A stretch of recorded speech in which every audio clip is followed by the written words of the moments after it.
With these cameras there's a lever there and you can actually take the back door off.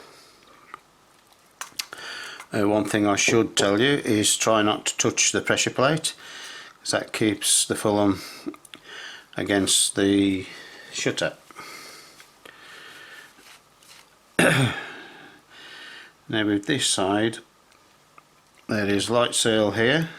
Don't know if you can see it, a light seal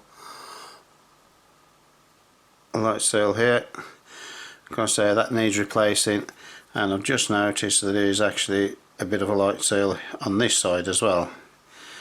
This one doesn't seem as bad, but I probably will still replace it.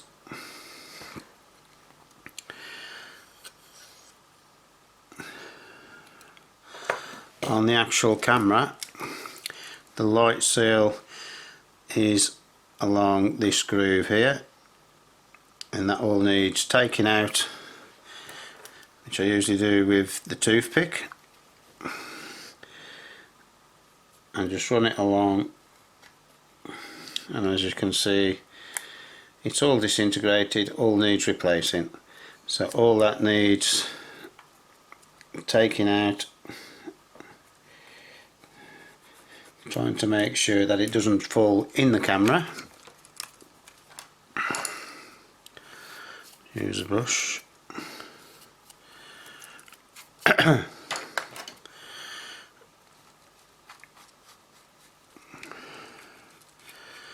All this is disintegrated, so it wouldn't work. There would be light leaks within the camera and your pictures will be fogged.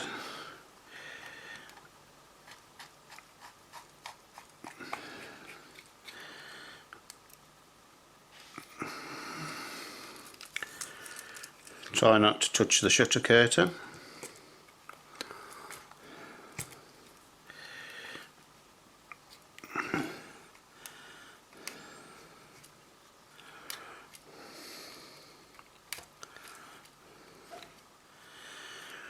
I use a toothpick because a toothpick is soft. You don't want to use anything that's going to scratch the camera, because then you'd have problems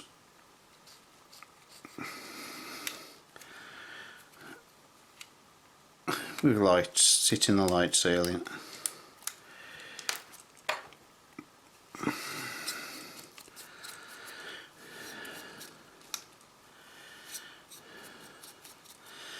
As you can see, there is actually a lot of basically dust just coming out of the camera. Put it into a nice neat pile, and that is basically a light seal that has gone bad.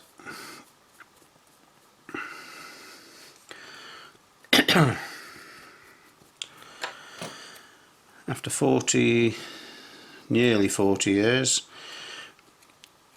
you can't expect it. But the cameras were made quite well, and the cameras do actually last if you can get one with the electrics working. Like I say, these are basically electric cameras, one of the first to use like a program. That's why it's the AE1 program.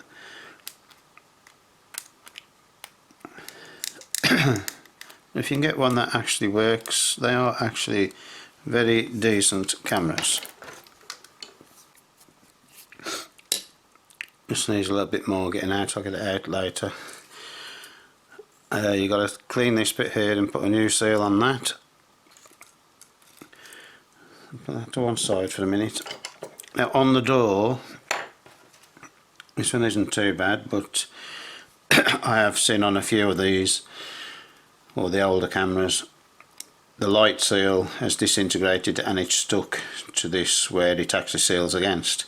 So it is worth cleaning these runners that go into the slots to make sure that there are no bits of light seal stuck to it. Then we've got to get the light seal off there and replace that one.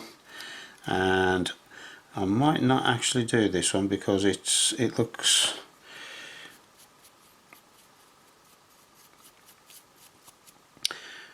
Actually I might as well do it because I've got to do the other set.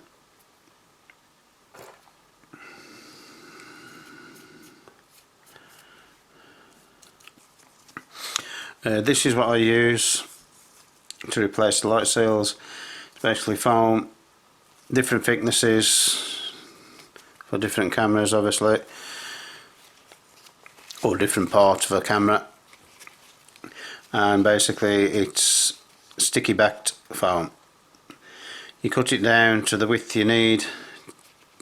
I just use a pair of scissors. You can use a Stanley knife, but I'll get better results with a pair of scissors. You just got to be careful with the thickness that you're doing, and basically that's how I repair my camera. Try and keep all the dust down so it doesn't go into the camera as you clean it.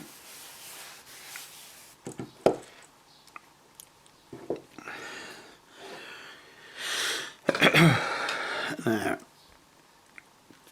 for this, to get this one off, I use a screwdriver, flat end obviously, and basically just scrape it off. Try not to scratch the paint, just take off the light seal.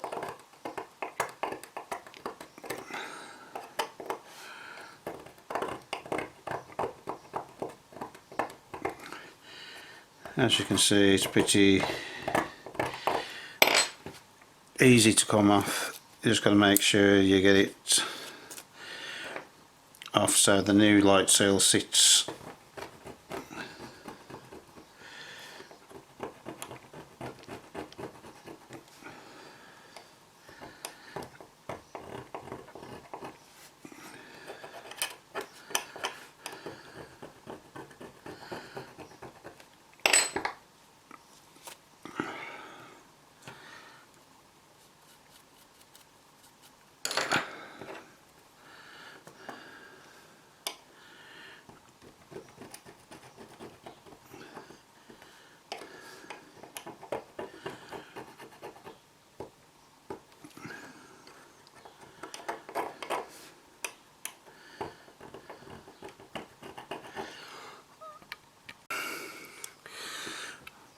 Once you've done that, measure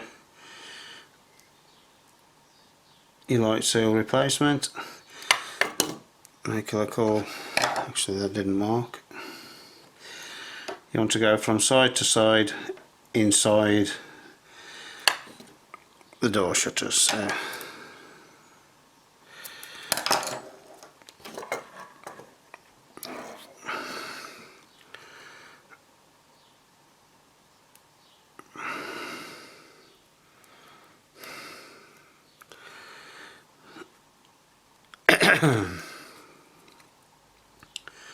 make sure you go buffer to buffer.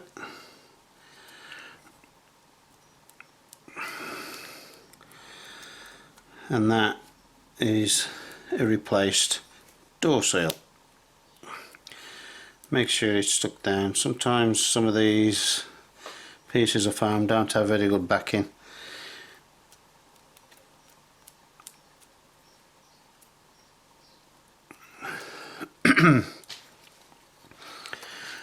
To put the back door back on, actually put the bottom in first, pull the little lever back and insert the top, and that's it, back on.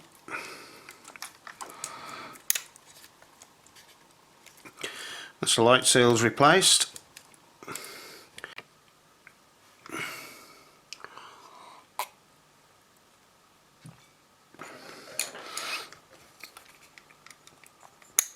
I'll give it a clean. What I use to clean the camera is just basically simple paint brushes,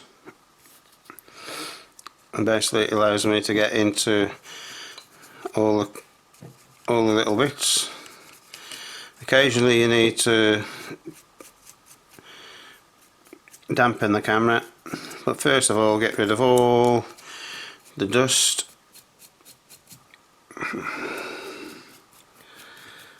off the camera.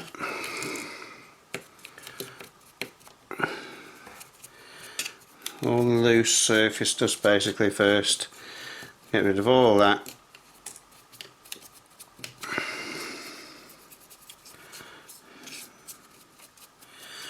I tend to either leave the lens on, or if I've got a lens cap, I'll put the lens cap on, just to basically stop the dust going inside the camera.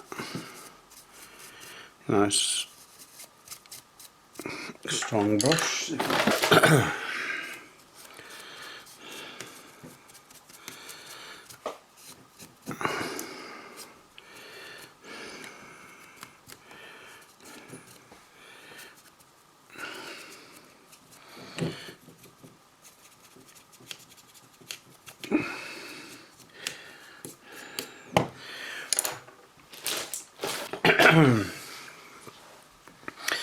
Another thing I use, because they're easily replaceable and they come cheap, is one of these toothpicks. I usually cut the end off with a nail clipper,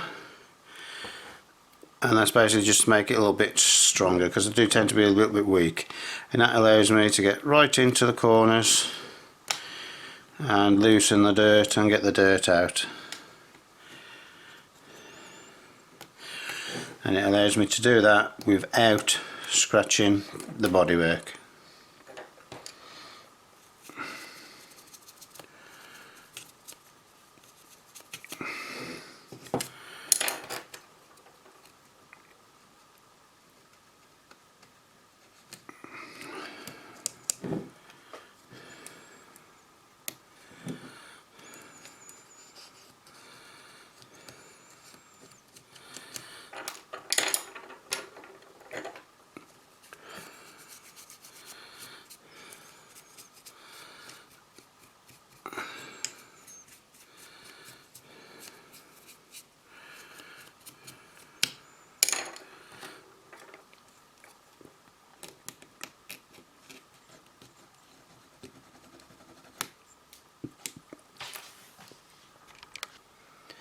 And what I'm going to do now is just give it a little bit of a wax. And what I do for that, I've got a dish with some spray wax. I just open the bottle, just put a little bit into a plastic dish.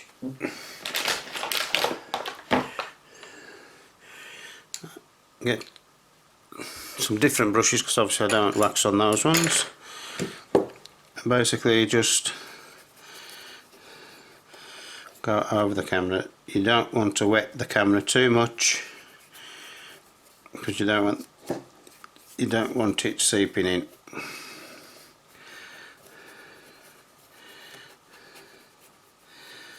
And this just gives it a little bit of a shine.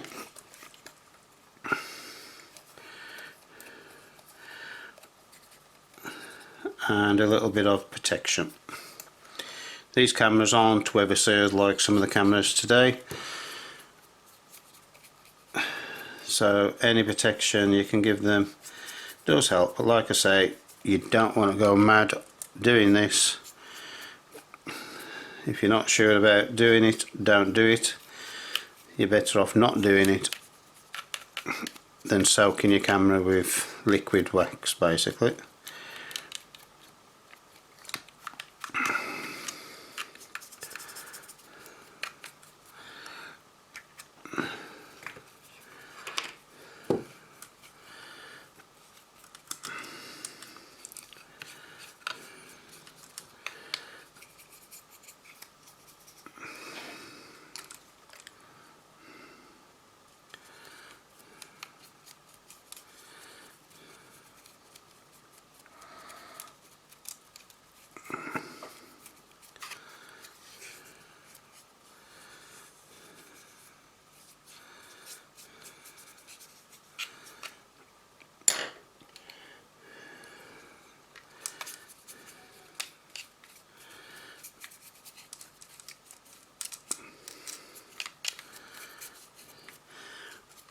I have actually had this camera for a number of years.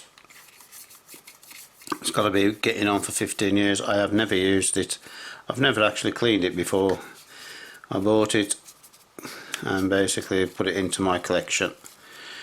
When I go out wildlife, taking pictures of wildlife, I always take my 7D Mark II and my M5.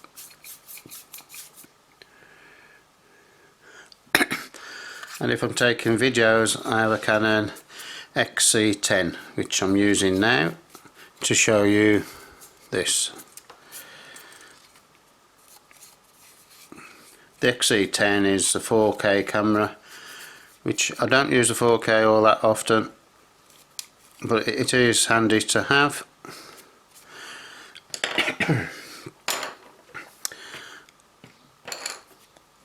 And basically that's it. Just give my cloth a shake, just give it a little rub, just get any excess off.